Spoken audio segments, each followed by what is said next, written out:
Today we welcome Nabeel Rehman from Vonigo. He's been with them for 9 years. He has the distinction of being employee number one, but honestly, you're going to find out in this interview, he really feels like he is an invested partner in this. It's amazing what he brings to the table for us. He comes from Toronto, Ontario. He'll talk a lot about being only 5 kilometers away from where he moved from. Of course, he wasn't originally from there, but he now lives there and calls that home. He has a wife and he has a child, and he is very excited to be part of Vonigo and to share his experience with us today. So, with that intro, let's turn it over to Nabeel and see what he has to say today. Welcome to the Small Business Safari, where I help guide you to avoid those traps, pitfalls, and dangers that lurk when navigating the wild world of small business ownership. I'll share those gold nuggets of information and invite guests to help accelerate your ascent to that mountaintop of success. It's a jungle out there, and I want to help you traverse through the levels of owning your own business that can get you bogged down and distract you from hitting your own personal and professional goals. So strap in, adventure team, and let's take a ride through the safari and get you to the mountaintop.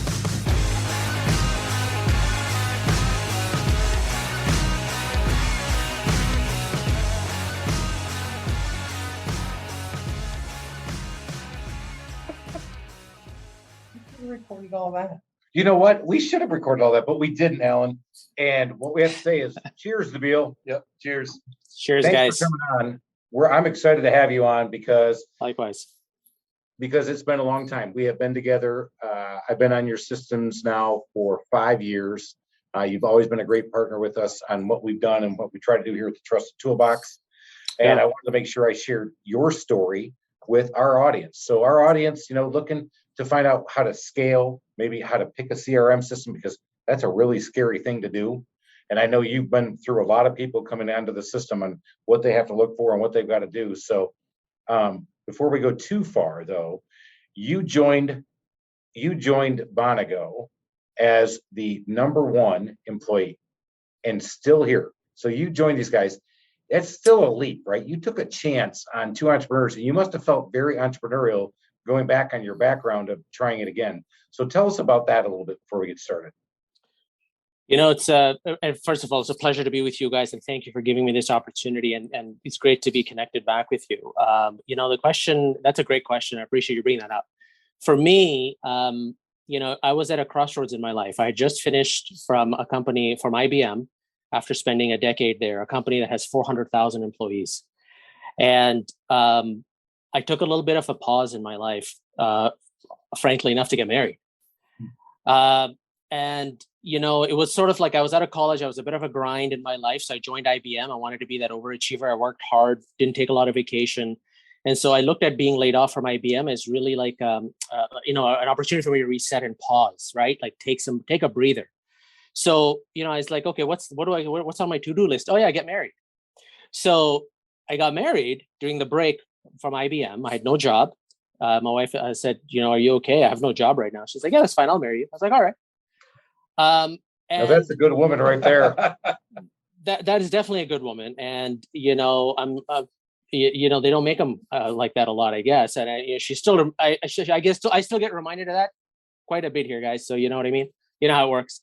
So then what happened is right now, but my head's about to shake off my neck, because there is no way that if I didn't have a job that she would ever stuck with me, and she almost didn't stick with me as I started this stupid thing. So But you don't have a beard like Nabeel. That is most majestic. guys, on the podcast, Alan and I are both bald and clean shaven, and Nabeel has a full head of hair and a great beard, and we're just interesting story, guys. The time frame of the story that I'm telling you was the opposite for me. All this stuff on all the hair on my beard right now was on my head. I had a ponytail and was clean shaven.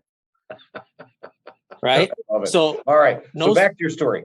So back to my story. So I'm married now, and then I have to find a job. So I found a job that I was at for about a year, and it was with a government agency here locally. And I felt it was more of a corporate type of a setup job, an established agency. You had a job defined for you. And my son was born at the time. And, then I decided, let's see what else is out there for me, because I needed to spend some more time with my son. He wasn't doing so well. My wife wasn't doing so well. So I decided to take another breather. I was like, I need to take some time off. So then I said, So I left that job and I had some time to think about what did I want to get back into. Entrepreneurship was always an option because I'd had I'd done that as a teenager. I had some experience. I love talking to people. I love engaging with people. And then this opportunity with Vonigo came up. And, John, who's our CEO, was very upfront with me. Small company. Look, we have big dreams. We're out there to change the world. And I realized that it appealed to me because I found the opportunity that I potentially didn't get at an IBM. Because, at a company that's corporate like that, you've got, you have leeway, but you've got a defined job role. You don't want to step on anybody else's toes, and you've got to ask permission, and you're always weary of turning people off. So, it's when I heard about the job, and I said, okay, you know what? There's an opportunity. I got to take a bit of a haircut on the salary. I talked to my wife and said, listen, this is a great opportunity. I feel like there's a risk. We have a son, and he was only a year at the time. Let's see where this goes, right? The guys sound good, and there's definitely a way forward here for me, and I can really sink my teeth into this like I did when I had my business as a teenager. And I haven't looked back since. I've had a great support system. They've trusted me. Trust is so important. I love my job. It's funny, they say, the difference between like and love, that's huge when you have a job. You can like your job or you can love your job, but you don't say I like my wife. You love your wife, right? Right. So when somebody says you love your job, that's very different than I like my job, right? And it's because to me it allowed me to embrace and bring everything forward, right? Bring all my qualities, everything I have to offer to my customers, to the company, to the point where to me it's not even a job anymore. Vonigo is who I am. It's my business. I feel like I make a contribution and a difference every single day, which you don't typically feel sometimes in a company, right? There's a responsibility, a lot of hard work, right? Sometimes long hours, but you feel that ownership and that drive and that innate ability to just bring all of you to it. And you got to have a great support system. You got to have a great management system, and I have that. We've grown, we've been successful, and it's been a great journey. And I'm looking forward to the next 10 years. You were one of 400,000. And when you went to Vonigo, you were one of how many? One of three, basically. You're employee one. Yeah, there were two guys. Yeah, you and can't they hired hide. him. I mean, but what a the whole entrepreneurial leap. And even though it's not your company, you just have that sense of purpose. You have to deliver, and you have that ownership from day one. That's really fun. And kudos to your wife for letting you do that. Yeah, I need Absolutely. to meet this lady because that's amazing. We talk about passion quite a bit on this podcast, and I don't want to go too far into that today, but and because it's one of those things, if you're listening to this, is do I have the passion to do what it takes? And we've talked about this before, and I'll keep talking about it. That passion is what drives you through the low points and those long hours that we just talked about. Sometimes you drive for your family, and your why is your family in corporate America. But when you get into this, when you're in the entrepreneurial world, your passion, it better be strong. Just don't go out there because you ran away from something and you wanted to try it on your own. You got to be really passionate about it because it gets really tough as you climb up that mountain of success.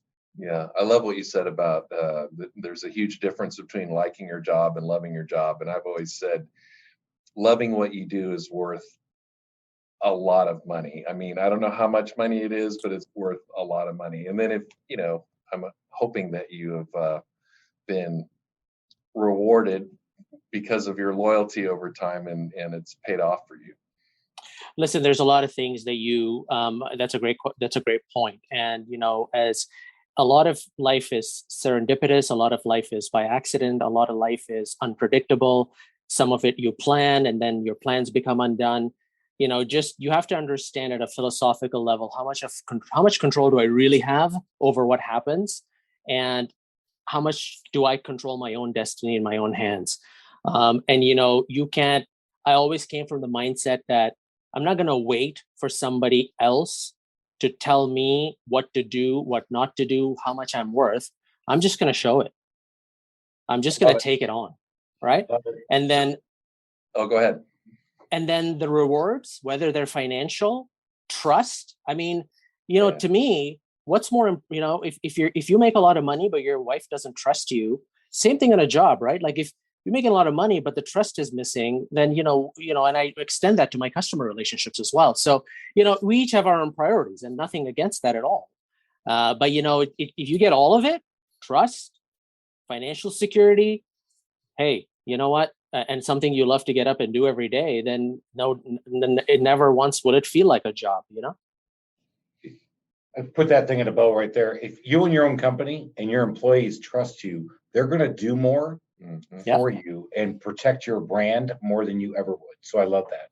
All right, Nabeel, we need to shift a little bit because you need to give us the elevator pitch on what Vonigo is as a CRM system. Yeah. Because I Look. can't do it. Alan asked me. I did a horrible job of it, and I've been on this system for 5 years. So go. I'm glad I have job security that way. If you could do it, I'd be in trouble. Vonigo is basically, you know what, software technology. You know, I've learned in my experience doing this for many years. You know, when you lead with words like software, technology, product, you know, to a business owner who's looking to either scale or an aspiring entrepreneur, we really try to position Vonigo as just another service. We're a service provider to you to make your job easier, make your entrepreneurial life easier, right? We don't think of our, you know, like our cell phone providers or our cable providers, we don't think of them as a technology company. They're providing us the best technology that's out there, right? I mean, the Apple phone and the Android phone, not to turn people off, that's in your pocket, right? We don't think of that as, my goodness, I'm walking around with the best technology that took decades to come into the form of a microchip in my phone. We don't think of it. I just open my phone, anybody on the street, all walks of life, all demographics, right? My 93-year-old grandmother, okay, is in love with her cell phone, and I never had to teach her how to use it, okay? So we try to demystify technology. So what is Vonigo? Vonigo is a service. What does that mean? You know, I'm not selling you a gadget. I'm not saying, hey, here's Vonigo, this is Vonigo, here's a box that's Vonigo, right? It's basically, it lives in your phone. You know that famous phrase, there's an app for that, right? Well, there's an app for Vonigo. What does it do? It helps you to run, operate, manage your business in an efficient, scalable way, and in a way that your customers now expect you to run your business, right? So you're meeting both ends of the spectrum. Your customers are expecting a certain level of consistency, a certain level, you know, we had those, you know, you've ever had that experience where you call a company, right? You get somebody on the phone and you have a bad experience. You wait 5 minutes, you call again, you get somebody else, and it's a different experience. We've all lived through those examples, right? What we're trying to do through quote unquote technology is to standardize the experience, give you a platform that gives you comfort, that gives you repeatability, that gives you efficiency, and then positions you in a unique way to scale. And that's the sweet spot, right? Whether you're scaling one location from 1 tech, 2 techs to 50, or you want to go the multi-location model, you never have to change systems. How about that? What are your primary industries you guys serve today? Who has bought into Yeah, that's a great question. Look, at a high level, we're a field service management company. So if I were to say that in plain language terms, if you are a company that goes to somebody's home or place of business to do something, Vonigo could potentially be a fit for you. Now, having said that, we operate in a lot of different industries, from junk removal, plumbing, handyman, painting, moving, you know, you name it. You know, we've got customers in every conceivable industry, sub-vertical, you know, we've seen it all. And we've distilled Vonigo. I mean, in my presentation that I give to customers, we don't even talk about industry. We just say, listen, hey, do you go to your customer's home to provide them some service? Dry vent cleaning? Yeah, I do dry vent cleaning. Okay, Vonigo is potentially for you. And that's what we lead with. So just a second ago, you said if you want to scale, we provide a unique way to do it. Yeah.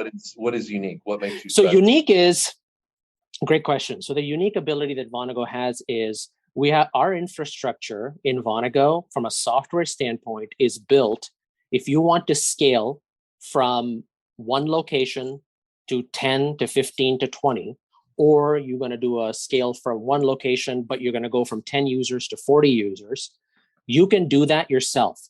The system is pre-built to have modules within it that allow you to do it. And we train you on it. So you scale, you want to grow, you add the technicians, within a few minutes, you hire and onboard somebody yourself.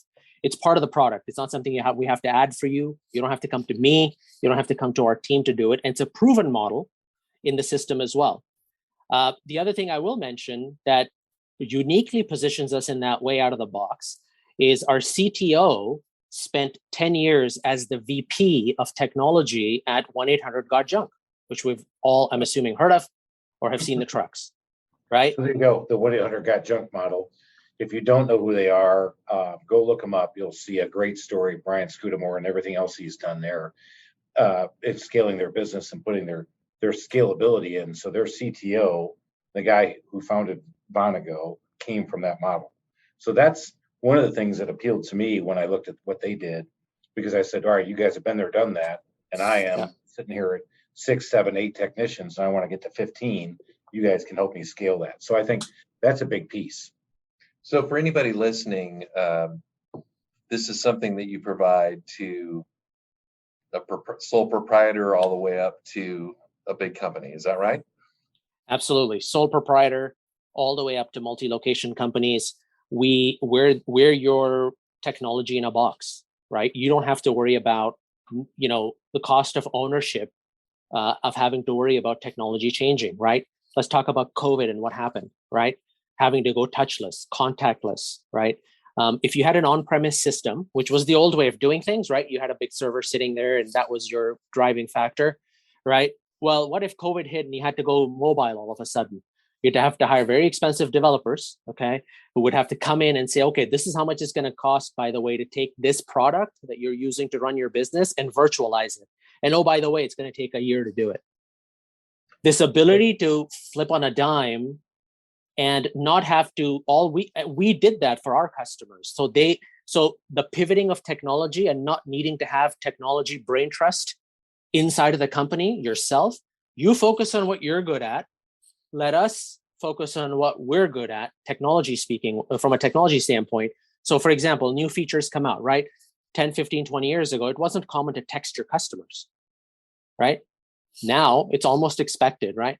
So we built that feature in because we're responding to market demand.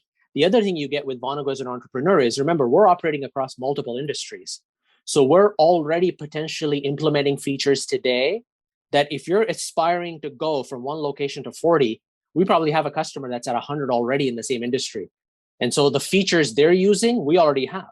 You may not be using them yet, right? So we're bringing thought leadership in a unique way to our clients to help them scale. This is a huge point for every small business owner that's in there today. I didn't go franchising for a reason. I did it because I felt like I was smarter than everybody else. I felt like I was better than everybody else. When are you going to learn? I still continually get the crap kicked out of me on that one. So I'm not that smart.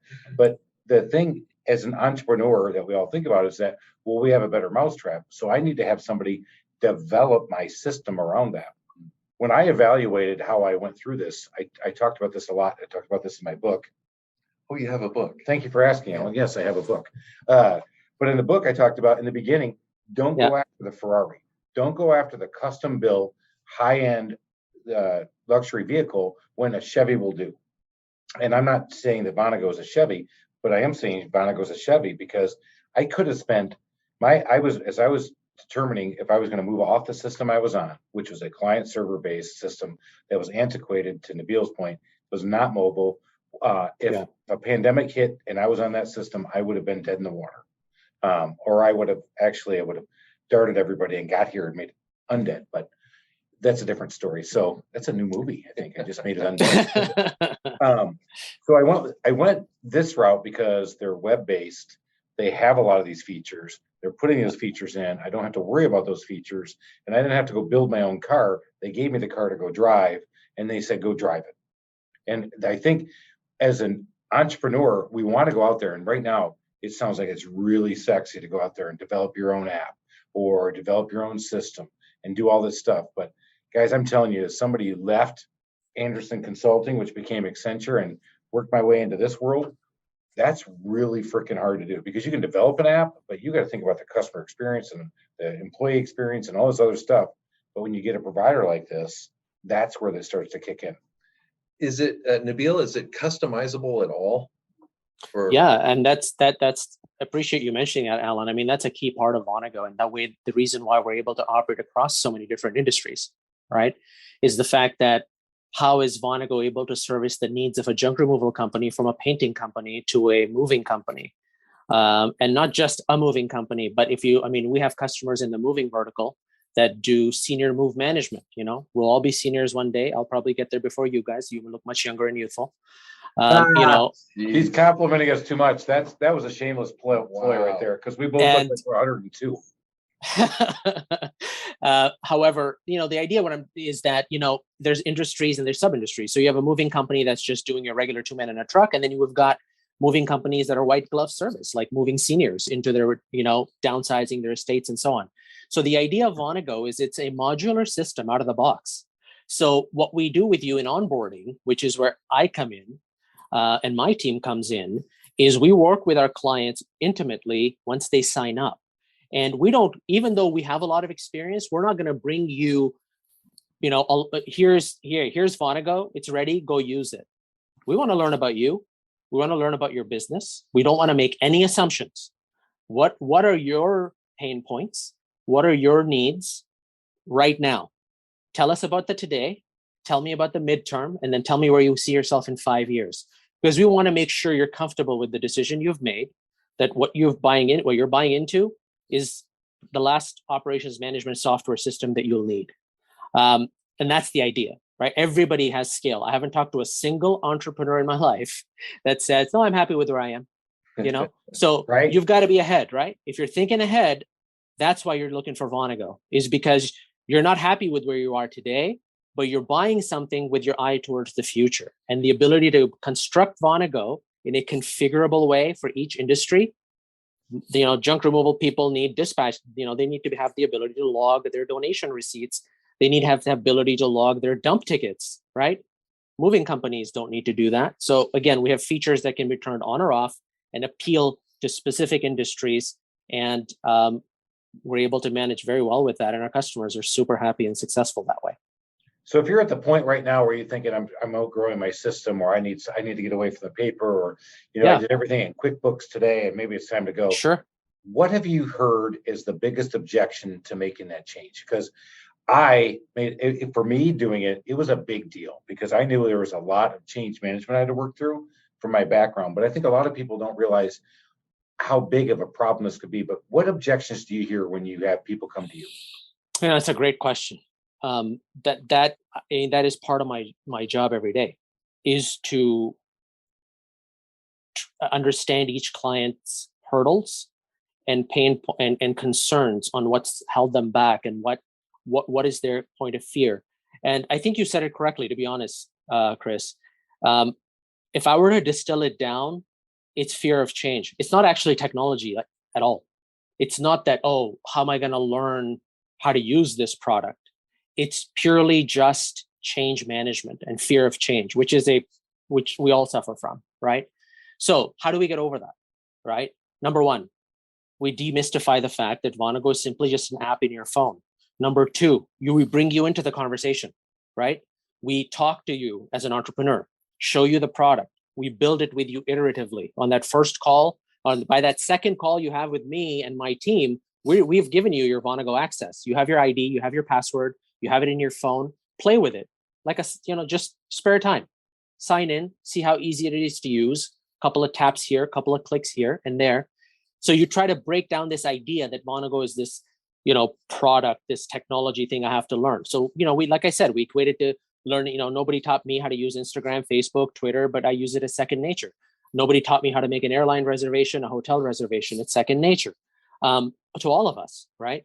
And so what advances in technology have done is allowed us to use great advances in technology to make technology easy to learn, understand, and use, right? So once we get over that idea that, okay, this is not some monster, some hard thing to do, then it just purely comes down to, for demographic reasons, for reasons of just, hey, I have a system that works and it works really well. I don't care what you say, right? Whether it's paper, Excel, whiteboard, I've seen it all, okay? I'm not disagreeing with you. I'm not disagreeing with any entrepreneur that feels like what they have put together as a system, quote unquote, works. No issue there. I respect that. But the idea is, let's break it down. Let's see the value Vonigo can bring. And then the idea comes down to pretty much just people being resistant to change.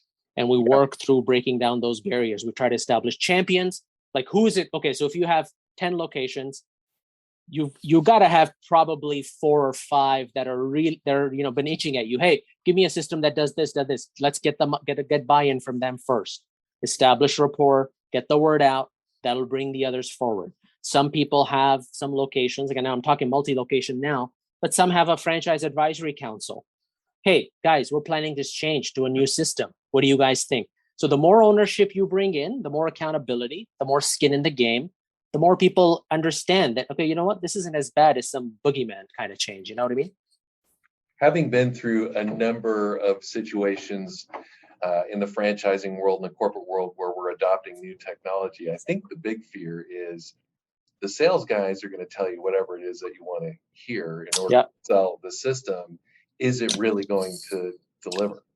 And I imagine you had that same concern when you switched to Vonigo. It's like, I already made this huge investment once. Yep. Now I'm going to try these new guys and they're telling me, yeah, it sounds good. But when the rubber meets the road, is it really going to deliver? Right. And there's always bumps in integration, right?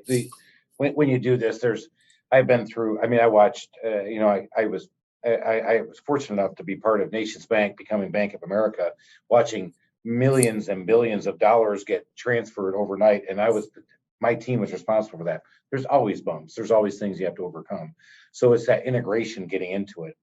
So the question I would have for you, Nabeel, is after a year of doing the transition, what are some of the questions you would get on the positive side? Hey, this was a lot better than I thought. And then, oh boy, I wish I would have heard this, for people listening so they can consider it and be more of an informed consumer when they talk to you. Yes. From that perspective, it's once somebody's been on the system, once somebody's been using it effectively for a period of time, it's really about the questions that come are more about, hey, what else can the system do that I don't know yet? Can you bring some more thought leadership to me? Hey, I read you guys sent out an announcement about this feature. I think that can work for me, but I'm not really sure. Or, hey, I heard about, I want to do some email marketing. So I've started using this product. Can you guys integrate that? Because I'm trying to look for a solution. Entrepreneurs today are much more willing and open to ask questions about technology, because I think what technology and the phones and Zoom, overnight flipping over to doing Zoom meetings, what has happened is people know, and this has pros and cons, I'll talk about that in a minute. People think technology can do everything. Right. That's both so they would come and say, hey, can Vonigo do this? Well, sure, Vonigo can do anything, right? But currently we have it this way. But if you would like us to potentially pursue what you're looking for as an integration, let's talk about it. Because yes, we have, for example, not to get too technical, but we do have the ability to integrate with other software, right? And we have a bunch of integrations we're always building. We're always growing and scaling the product, right? So in a year's time, they're coming and saying, hey, what else can Vonigo do? What other features have you deployed that I can take advantage of? Tell me more, train me more, teach me more. That's all good stuff. I agree. On the other spectrum, it's, hey, what I'm learning about the system, and as I'm scaling my business and as where I am, I don't think that maybe maybe the way I'm using Vonigo is not in the best and most efficient way for my business. I think there's a better way that I can do this. So just show me and help me and just review with me my way of using Vonigo, because my processes have changed since I first onboarded. My business has evolved. I've added, I used to do window cleaning. Now I do snow removal, and I've sort of jackhammered it into Vonigo, but I don't know if I did it the right way. So just that ability to, we encourage customers to come ask, yes, it's scalable and you can manage it on your own, but let's help you figure out the best way to do what you need to do. So, it's oftentimes the hindsight, they're like, oh, I didn't know you could do it this way. So it's self-serve, you can do it, but if you have, we'd love for more customers to approach and say, hey, help me more. And we're very happy to do it. That's a differentiating factor for us. Those are great points. I love that you were talking about what happens after a year, what's good and what's bad. One of the questions I've got for you is, I know there's all different kinds of people who use your system and all different companies that use them.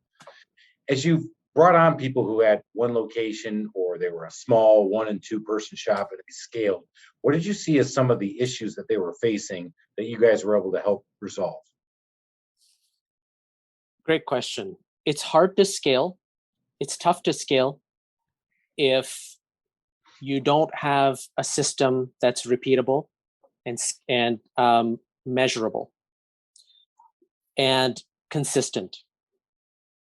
Obviously, there's a people side to it, right? There is a funny saying. I don't know where I picked it up from. It's tools are cool, but process rules, right? I love that. Tools are cool, but process rules. I'm making sure of that. So, Be a chapter in your we have to understand that there's an intersection of people and technology. No, two can't exist without the other, right? People use technology, and it's a virtuous cycle.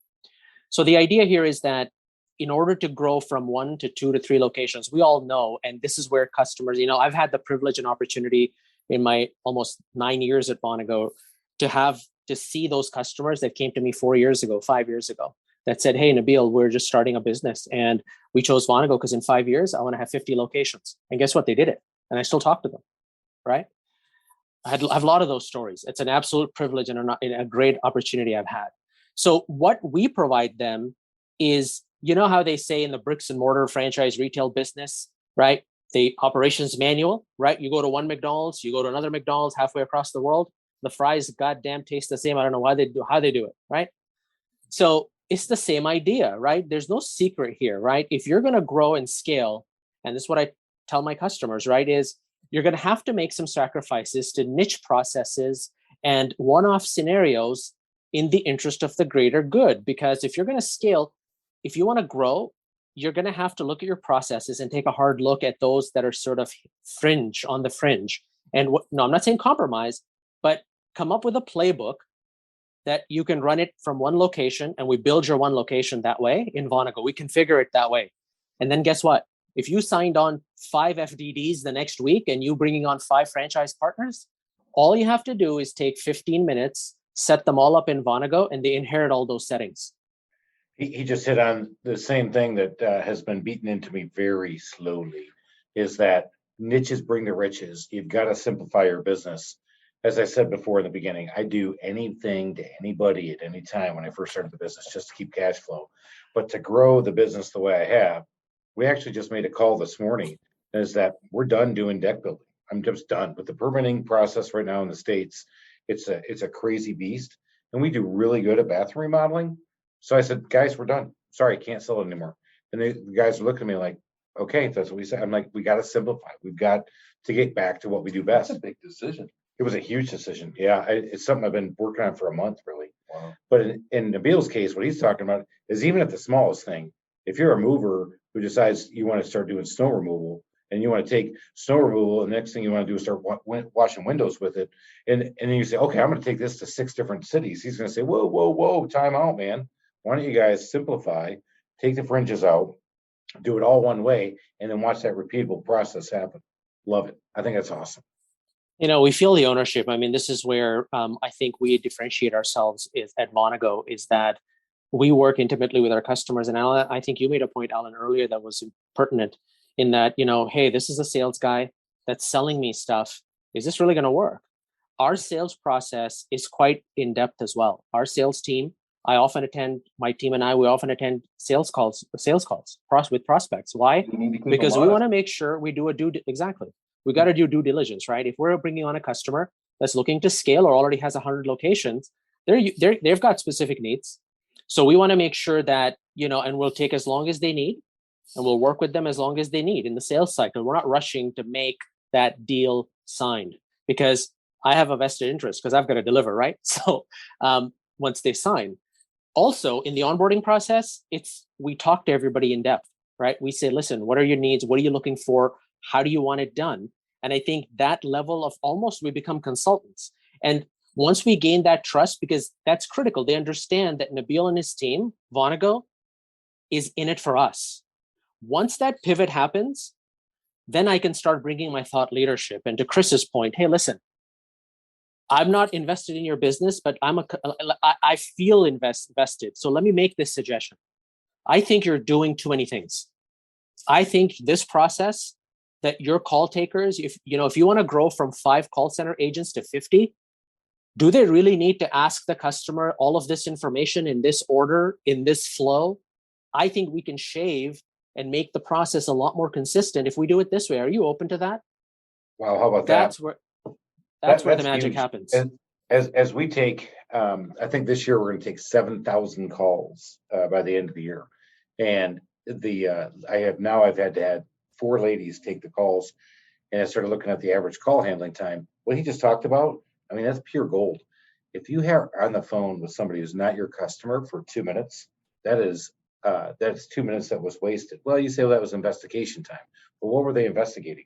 And then they're on the call for 8 or 10 minutes because he's telling you about his 6 dental appointments he's got to go on and his 4 medical appointments and why he needs to have this scheduled at a certain time. You're like, that's not the process we need to follow, man. And he is just your technology guy, right? This is Nabeel. It's just technology. And he's saying, guys, are you sure you got the right flow? How about that for a partner? So I may be breaking the rules of interviewing somebody, Nabeel, but I really would like to know from Chris, you invested in some sort of proprietary software before, if I heard correctly, and then you went to Vonigo. What was the big difference for you? So I didn't invest in the proprietary software. I bought the cheapest thing I could find. It was a client server based model at the time. Vonigo wasn't around, so I started in 2008. I did my research. I baked them off. I'm a IT consultant background, baked them all off, decided which one to go with, went with the cheaper model because, again, don't need a Ferrari to get out of the barn. The next time around, I actually hired a business coach to help me go through this process. We baked Vonigo off against proprietary build and then one other software. One of the things that was interesting is back in the time I did this is now going back in 2015, there was no big behemoth yet in this industry. Today, there may be some bigger players out there in the service industry that are doing CRM systems. I went and looked at another one of them because I have a friend who's in the business and he owns a garage door company. He has the big behemoth today. And I chose not to move because I'm like, the benefit versus the cost versus the change wasn't worth it. And Nabeel brought up some of the reasons I didn't move is that I felt like, hey guys, I need to know a little bit more about the system. And he hit on that. Hey, what are the new features that are coming out? I didn't know that was available. So we just literally turned on text messaging 2 weeks ago here at the Trusted Toolbox inside of Vonigo in the system to make it easier for our technicians. So that's one of those things where I went, you know what? I got so many other things to worry about. Don't need to worry about that. But he's basically taken this off of your plate. Yeah. So it's not something I worry about. The other thing I would say, what's interesting is that when I went to Vonigo, is that every day, and I wrote this in my book, I did it again. Hey, Nabeel, did you know that he had a book? But He's never mentioned it. Yeah. Right, thank you. He should probably send you an autographed book. And honestly, it's full of gold nuggets. And here's another gold nugget. I would walk back in my office after being out there doing the sales stuff, because again, you got to be the number one sales guy in your company when you go out there. It'd be 3:00 in the afternoon, and I would walk in the door, and my scheduler would be beating her mouse against the table. My number one CRM lady would be out in the back having a smoke break. My number 2 CRM lady would be on the phone with her kids. I'm like, what the F is going on here? Just filtered myself. Good job. Thank you. Well done. And what happened? The system started to go down because we had a memory leak in the system I had. I'm like, I know it took me 3 months to find out what that was, what that means, and who cares what that means. It was a memory leak in the CPU because I had a client server based system. I'm like, and I was the IT guy who said, well, we just need to shut it down, turn it back on. So we do all that, and then they get back to work. But every day at 3:00, this happened. I started with Vonigo in 2015, and honestly, I can say on 2 hands how many times the system's ever been down. And on probably 2 fingers, I can tell you how many times the system's been down during the day, during operations. It just is one of those things where I don't have to be concerned about that every day. And people, as entrepreneurs, we want to hit things so hard, and we want to bloody our knuckles and beat our noses in. This is one area where you just guys, you got to find the right partner and you got to let them do their thing. And when they're not doing their thing, call them on it. But if they're doing their thing, you got so many other battles to fight. Right. I mean, I would picking up on Chris's point. I think we got great processes, great technology, and differentiating features. One of the things I know, Chris, you turned that on, perhaps not a little bit recently, is the online scheduling process, right? A year ago, the fact that, I mean, that's a huge value add for our customers, because that's the ability for somebody to, your customers are awake when you're sleeping, your customers are awake when your business is closed, but your website's always up. We have the ability to uniquely integrate your Vonigo system to your website so that customers can schedule an appointment with you from their convenience. At nighttime, 10 o'clock, I'm sitting on my tablet, I'm browsing, I'm looking for a handyman, need somebody to come out and give me an estimate. Who likes to talk on the phone anymore, right? So it's 10 o'clock at night. Our lives are super busy. Check this out. When they had, honestly, again, we've established this. If you've listened to any podcast, I'm a slow learner, and they kept saying, "Chris, you better turn this on." I'm like, "No, I can't do it because the control, I can't do it." So we turned it on, put it in place. The very first online booking happened at 2 a.m. I call bullshit. I'm like, no, I'm going to go on this appointment myself. I go out there. It is a nighttime nurse doing this on her break. It's the only time she could do it because she sleeps during the day. She works 12-hour shifts. I went out there, beautiful lady, not that way, in a nice way. And I get the job. We do the job. Because she met me, she left the key outside. We put it in a lockbox. We did the work while she was on vacation, because that's when she wanted to have us all scheduled. And so since then, honestly, 20% of our bookings and our job estimates happen online. Because to Nabeel's point, today's world, I'm the same guy, right? When you show up at a gas station and the card reader doesn't work to get gas, what do? I get back in the car and I drive to the next one so I can do it again, because I'm not going inside to talk to somebody and give them my card. I'm going to get back in the car. And so we found that, and it was them consistently saying, "No, Chris, I think it's a good idea. Look, our other guys are using it." I'm like, "Okay, let's turn it on." And it's been great, because going back to only having 4 call center agents and taking 7,000 calls, that's amazing. Because when I tell this to other people, they're like, "Dude, you're supposed to be like a 7 or 10 people." I'm like, "I know. I'm just too cheap." So Nabeel, let me ask you a question. Yeah. With this online booking, middle of the night booking, and I do realize there's a lot of people on Sunday evening, that's when they think about doing stuff like this, or it's when they're supposed to be working. But Chris just mentioned they're no longer doing decks. So somebody goes online on Sunday and wants to book an appointment for an estimate, and they're thinking, "I want to have an estimate for a deck." Mm-hmm. Is this something that you can help filter? And then beautifully, absolutely. And then secondly, is that kind of put the onus on the level of communication between you and your client to make sure that you're up to speed on decisions that they've made like this?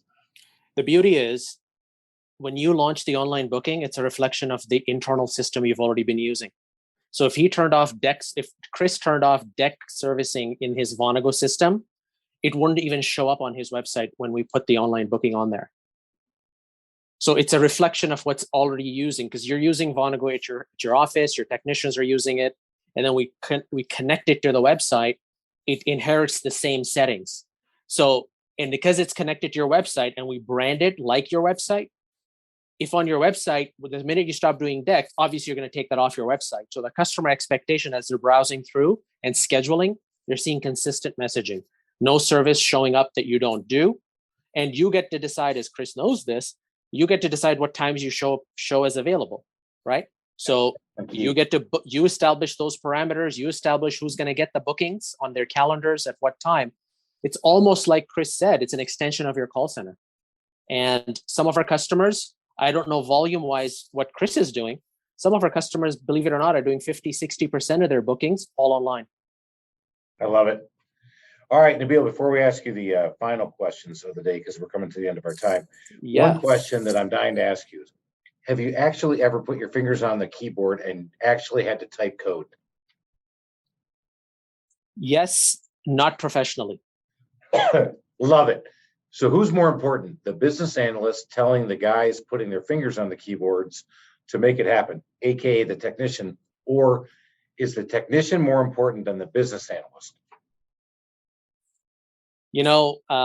I'm a bit biased, so I'll say business analyst. Attaboy. I just want to say, so go back to my consulting days. We used to have these big conversations. Like I used to have guys go, I don't think you young hotshot know how to program in COBOL. So I went there and I studied my nuts off and I went and I sat down. I'm like, how about that? And the guy goes, all right, I'll listen. So I love that because every once in a while, especially in my business, my guys, my technicians, very good carpenters, drywall, plumbers, electricians. Right. Every once in a while, they'll challenge me and say, hey, do you know how to do this? I'm like, watch this, because I actually can work a lot in the house. So I'm a lot better at house work than I am COBOL programming. But all right, Nabeel, thank you so much. I think this has been awesome stuff. Let's ask those last couple of questions. I'm going to ask you to talk about your company and how people can get a hold of you. What is the favorite feature of your home? Hands down, my home office. I've been working from home for 20 years, guys, believe it or not. I've been a work from home employee since my early 20s. My 2003, I had a brief period for a year where I was working at an office, but you can imagine from 2003 till now, I have been working from home. So every home I've had, it is de facto become my best features, my home office. I would say I'm gonna double down. It's got to be your chair because your butt's got to be sore, bro. I have to say I was heartbroken when my chair of 7 years broke. And I'm a big guy. I'm 6'3". Okay. It's not easy for me to find a comfy chair because I need it to be comfortable and also have enough for me to, have some options in it. But I have to say, I was super happy. The chair I am situated on right now, it's 2 years in. And you guys know what I'm talking about, right? It's like that lazy boy. You're like, oh man, I've been on it for 10 years. Am I going to find another one? But I'm happy to say that I found it. So yes, to your point, the chair is extremely important. But for me, working from home, right? For a lot of people, when the pandemic hit, it was like, oh, we got to work from home. It's all new. For me, I was like, welcome to the club, right? It's my sanctuary. I spend a lot of time here, and it's I love it. I love it. That's awesome. All right. Can you share a DIY or contractor nightmare story of working on your house? I don't know if this counts, but it was tragic at the time. It's funny now. So we were in an apartment, and this is many years ago, and we had to move and spent a lot of time packing. Everything is packed, ready to go. It's the night before, the morning, the truck's coming, right? So this is the night before. We're up to like 2-3 in the morning. And we realized that, the dishwasher has to be unplugged. And, because it's ours, so we got to take it with us. And we just completely forgot about it. All right, we'll do it. So we, start to wiggle it, right? Wiggle the dishwasher. Okay. And unplug it from its casing and everything. We got it unwiggled and trying to pull it, right? So it's not coming. Something is still holding on to it. Look behind. There is a water connection. And we're like, oh, well, there's a little tap here. All right. So we do something to it and still won't wiggle off. And so I'm like, you know what? How hard can this be? We don't need professional. Like, their discussion was going on, right? Like, let's get somebody. Like, we got to move in the morning. Let's just do it. Yanked it a little bit and broke the pipe. Not water, scalding hot water. Oh no, that's right. And we're on the 5th floor. Oh. No. The highest floor in a low rise. Okay. 5th floor. You guys know where this story is going. Yeah. I do. Okay. It starts off like, okay, we're going to just take buckets of water, right? This is going to stop at some point. Not stopping. We all put our shoes on. Our shoes are getting burnt where we can't touch the water. Guess what? This is in the kitchen, right? So now the water is leaking out to where we have all our boxes packed and ready to go. Okay. So now that's happening. All right. Now, knock on the door about a half hour later. Apartment below, flooding. Okay. Apartment Second. 1, now 2. Keep going. Right? Superintendent knocks on the door about an hour later. The lobby is flooding. I'm laughing, but I'm crying, bro. Now it's like, okay, what do we do? Like, where's the, like, no idea. Okay. Like, absolutely no concept of what do we got to turn off? Main water switch, this, that. But 30 minutes later, the firefighters show up. Oh, Okay. They're like, what is going on here? And I, it was quite a, when you ask nightmare story, guys, I mean, it doesn't get any nightmarish than this. No, you win. You win so far. You actually, Yeah. you've out nightmared even my contractor. DIY nightmare. Oh, It was incredible. And it was a memory that is etched. And I've told this story to my wife a few times. She forgets it every time I tell her afterwards because it's so horrible. And every time I tell her, I'm like, yeah, I've told you this before. She's like, yeah, but I forget it because it pains me and I didn't go through it. But Handyman. yeah, man, right. it was tough. Yeah, love it. All right, thanks for sharing. I think right now that's the winner. That might be The winner. In fact, it outdid. So I get the autographed copy. Do I win? You're getting the autographed copy. You can send your address. Speaking of addresses, Nabeel, thank you so much. No. From Thank you. Vonigo, tell everybody on the podcast, how can they get a hold of you? How can they learn more Yes. about your great service and your great company? Absolutely. Vonigo.com is the website. You can reach out there. You can, more than interested, fill out the form, call us. You can reach us on all our social media handles, Facebook, Twitter, LinkedIn. Connect with us, connect with me. We're more than happy to have a conversation with you and determine if Vonigo is a fit, and would love to have you as a client. Feel free to reach out. No question is too far off limits. Bring us your questions. We're here to help you find a solution. Awesome. You brought the fire, brought the heat. Love it. Thank you, everybody. Vonigo.com, because I still use it. If you want to know more about it, you can always call me too. That's Chris at thetrustedtoolbox.com. Thank you for listening to this episode of the Small Business Safari. Remember, your positive attitude will help you achieve that higher altitude you're looking for in the wild world of small business ownership. And until next time, make it a great day.